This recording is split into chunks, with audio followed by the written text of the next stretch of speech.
Italy has always been more than a backdrop.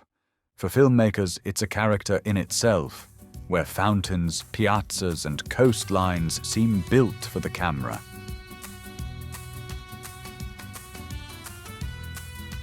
And for travelers, stepping into these settings means stepping into a story you already know.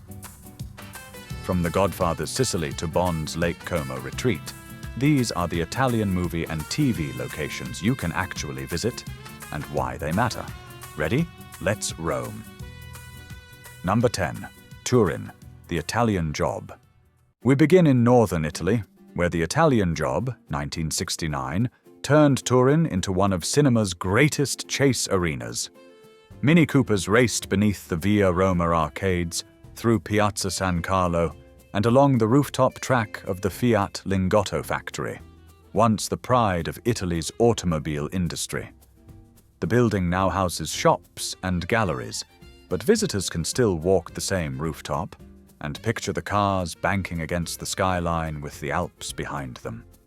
Few films have blended engineering, architecture, and spectacle quite like this, and Turin remains a symbol of Italian innovation turned cinematic legend.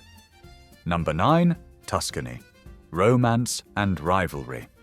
Head south to Tuscany, a region that has offered filmmakers both serenity and spectacle. In Under the Tuscan Sun, 2003, Diane Lane's Frances Mays rebuilt her life in Cortona, filmed at Villa Laura, while the author's real home, Bramasold, still sits nearby.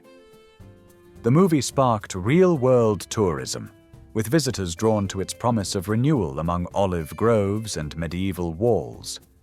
Siena provided Tuscany's opposite mood in Quantum of Solace, 2008, where James Bond's chase cut through crowds during the Palio di Siena, a horse race dating back to the 1600s. For 2 minutes of action, filmmakers captured centuries of rivalry, proving Tuscany can deliver both quiet reflection and heart-pounding drama. Number 8. Amalfi Coast, Ripley's Riviera. Travel next to the Amalfi Coast, whose pastel villages and turquoise waters became the seductive backdrop of The Talented Mr. Ripley, 1999. The island of Procida doubled as the fictional town of Mongebello, while Ischia and Positano hosted scenes of both beauty and menace. On screen, the coastline shimmered with glamour, but beyond the camera, these remain working fishing towns where life moves to the rhythm of the tides. That duality, the elegance of cinema layered over the authenticity of daily life, is what gives this region its enduring power. Visiting today, you'll find the same sun-soaked piazzas and quiet harbors that once framed Matt Damon's deception and Jude Law's charm. Number 7. Matera, the City of Stone. Further south lies Matera, a city carved from limestone cliffs and among the oldest continuously inhabited places on Earth.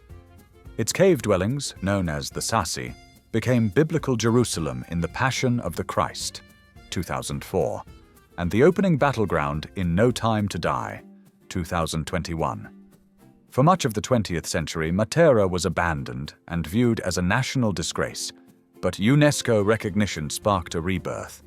Today, its stone lanes echo with visitors rather than silence, and the roar of Bond's Aston Martin has been replaced by footsteps exploring a city that rose from ruin to cinematic glory. Number 6. Sicily. From The Godfather to The White Lotus. Sicily's film legacy spans generations. Francis Ford Coppola immortalized it in The Godfather, 1972, with the hill towns of Savoca and Forza d'Agro, where Michael Corleone married Apollonia. Visitors can still sip espresso at Bar Vitelli exactly as Al Pacino did. 50 years later, HBO's The White Lotus, 2022, showcased a new side of the island at the San Domenico Palace in Taormina, a former monastery overlooking the Ionian Sea. Add the Baroque beauty of Noto and the beaches of Cefalù, and Sicily becomes a living film set, part ancient tragedy, part modern temptation.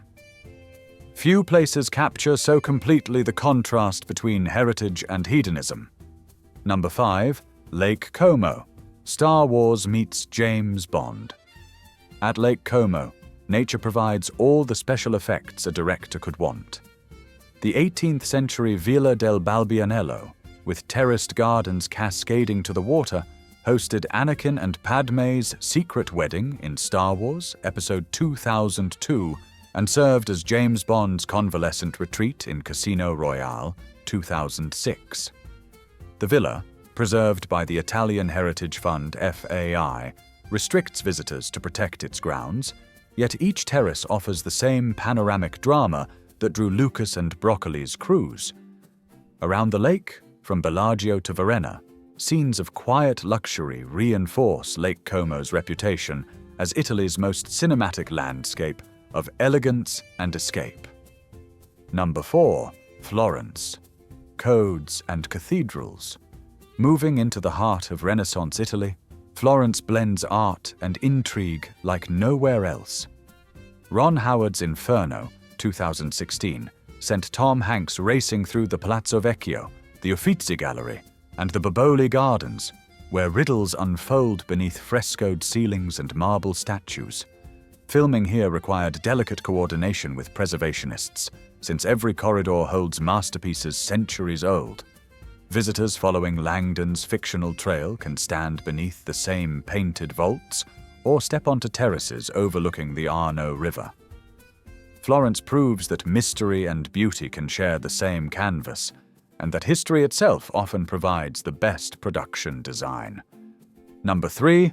Venice, a city written in water and light. No city embodies cinematic romance like Venice.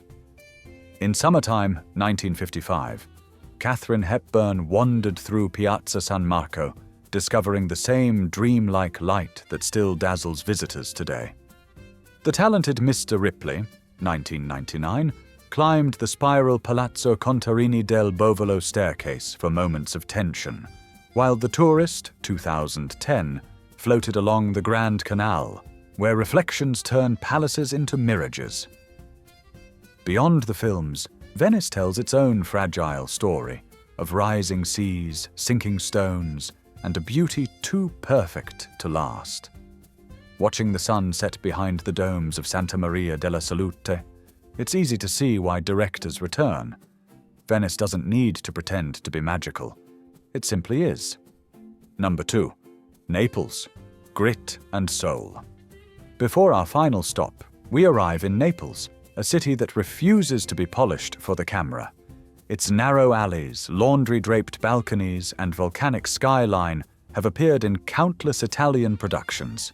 Most recently, Paolo Sorrentino's The Hand of God, 2021, which portrayed a raw, emotional Naples filled with family, faith, and heartbreak.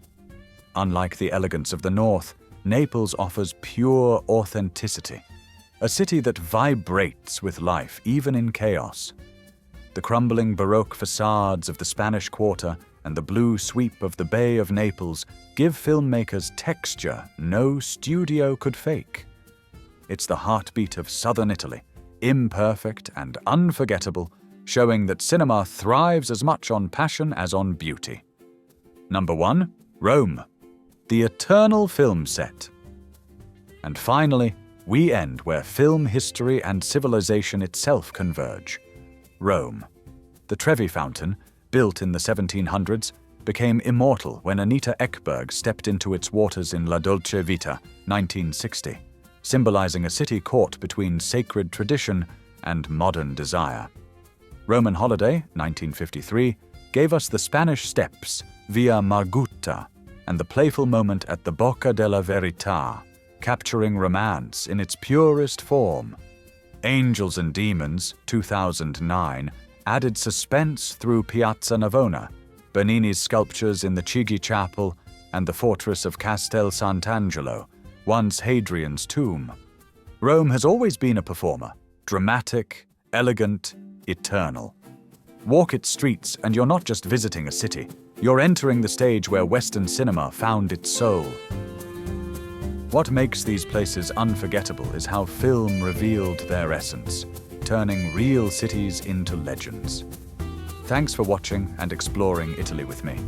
Don't forget to like, comment, and subscribe for more journeys through history and film. Ciao.